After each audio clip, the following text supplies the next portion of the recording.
Welcome to Across the Ocean from Global Slovakia. This September, support our Kickstarter and pre-order your copy of How Slovaks Settled America. Each week we share powerful sections that bring the Slovak immigrant journey to life. Now, let's cross the Atlantic to the booming United States of the 1890s, where industry roared and the hunger for workers reached all the way to Slovakia. Episode 3. The American Emperor Calls. Across the ocean, the mighty engine of the Industrial Revolution roared with ferocity. Factories rose like mushrooms after rain. Railroads crisscrossed the land, linking cities that seemed to appear overnight. But this miracle of progress came at a price. Beneath the surface, coal miners dug deeper into darkness. Above ground, steel mills blazed with fire. The once clear skies grew thick with soot. Streams ran gray with waste. America thundered day and night with an insatiable hunger for workers. The Irish were the first to answer. They worked hard, only to find dreams of prosperity shattered by starvation wages, 16-hour shifts, and perilous conditions that claimed countless lives.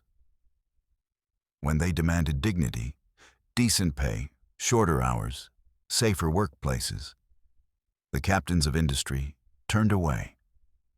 Profits mattered more. If the Irish refused, the factory barons would find others.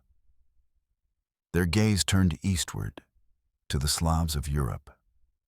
Strong, healthy, forged by centuries of hardship, they seemed the ideal labor force. But even the most desperate man would not abandon his homeland without persuasion. So the barons sent their agents, polished, silver-tongued dreamweavers.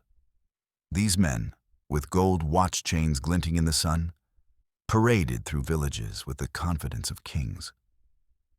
They spun dazzling tales of a benevolent American emperor pleading for Slavs to come. They promised streets paved with gold, jobs for all, fortunes waiting to be claimed. And so, village by village, men began to listen. They began to dream. February 1895, Lipany. On a bitter winter night, Juraj Sobota carried his prized smoked sausages to the local inn. His family's recipe, handed down through generations, was cherished across the village. The sausages paired perfectly with bread, onion, and a glass of slivovica. But this evening, Juraj found more than customers in the dimly lit tavern. He found a stranger. The man's gold watch glimmered, his leather boots shone. With a booming voice, he spoke of America, of glass towers rising to the heavens, of streets rich with opportunity. Farmers leaned forward, captivated.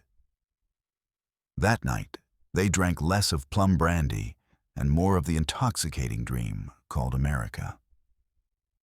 Juraj stared at the photographs the man produced. Cities of steel and glass, unlike anything he could imagine. Could this be real? Could America be the answer to his prayers? For generations, the Sobotas had lived and died within sight of the same church tower. Bound by land, tradition, and the legacy of feudalism, their world had never stretched beyond the village hills. Only decades earlier, peasants like his grandparents had been tied to the soil, forbidden to leave. But revolution in 1848 had broken the chains of serfdom, granting peasants freedom for the first time. Freedom without resources, however, was like a plow without a field. Poverty still pressed hard. So when the so-called American emperor came knocking, Slovaks listened. What began as a trickle of adventurous men soon swelled into a flood. Year by year, thousands set sail for distant shores. A fever swept Slovenska Zem, burning away centuries of tradition with the promise of change. And in the dim glow of the Lipany tavern, Juraj Sobota felt its spark in his own heart. Thank you for listening to Across the Ocean by Zuzana Palovic and Gabriela Bereghazyova. If today's story moved you, support our Kickstarter and pre-order How Slovaks Settled America today. Learn more about the book and Global Slovakia's mission at globalslovakia.com. Until next time, let's remember the courage of those who crossed the ocean before us.